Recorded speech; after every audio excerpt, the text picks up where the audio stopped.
السلام علیکم دوستو، آج کی کہانی کا نام ہے عقل مند بکری۔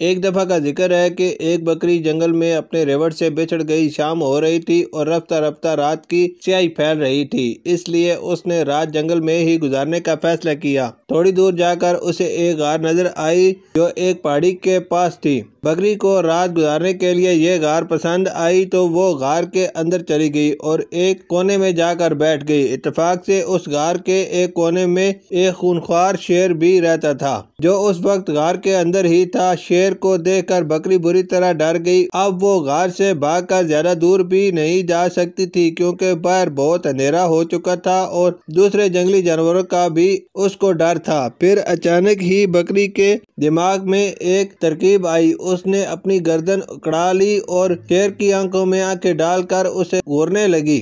شیر نے یہ سب دیکھا تو اسے اپنی آنکھوں پر یقین نہ آیا۔ آج تک کسی جانور کو غار میں آنے کی ہمت نہ ہوئی تھی۔ شیر نے گرج کر کہا، تم کون ہو اور میرے غار میں کیوں آئی ہو؟ بکری بھی اکڑ کر بولی، میں بکریوں کی ملکہ ہوں، میں نے قسم کھائی ہے کہ 100 چیتے، 50 ہاتھی اور 25 زندہ شیر چباؤں گی۔ اب تک 100 چیتے اور 50 ہاتھی تو چبا چکی ہوں اور اب صرف 10 شیروں کی تلاش ہے۔ یہ سن کر شیر غار سے باہر بھاگ گیا۔ اسے بھاگتے بھاگتے جنگل میں ایک گیدڑ ملا۔ گیدڑ نے شیر کو یوں بھاگتے دیکھا تو پوچھا، اے جنگل کے بادشاہ، آپ اتنی تیزی سے کدھر بھاگے جا رہے ہیں؟ کیا مسئلہ ہے؟ شیر نے ساری بات گیدڑ کو بتائی۔ گیدڑ شیر کی بات سن کر بہت ہنسا اور بولا، ارے بادشاہ سلامت، اس بکری نے ضرور آپ سے مذاق کیا ہوگا، بھلا ایک بکری ایسا کیسے کر سکتی ہے؟ اس نے تو اپنی جان بچانے کے لیے یہ سب آپ کو بتایا ہے۔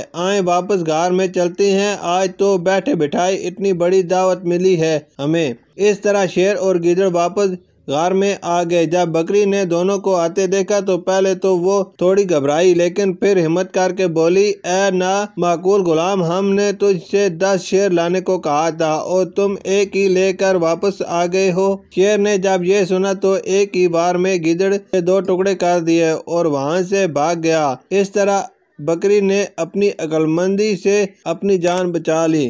شکریہ۔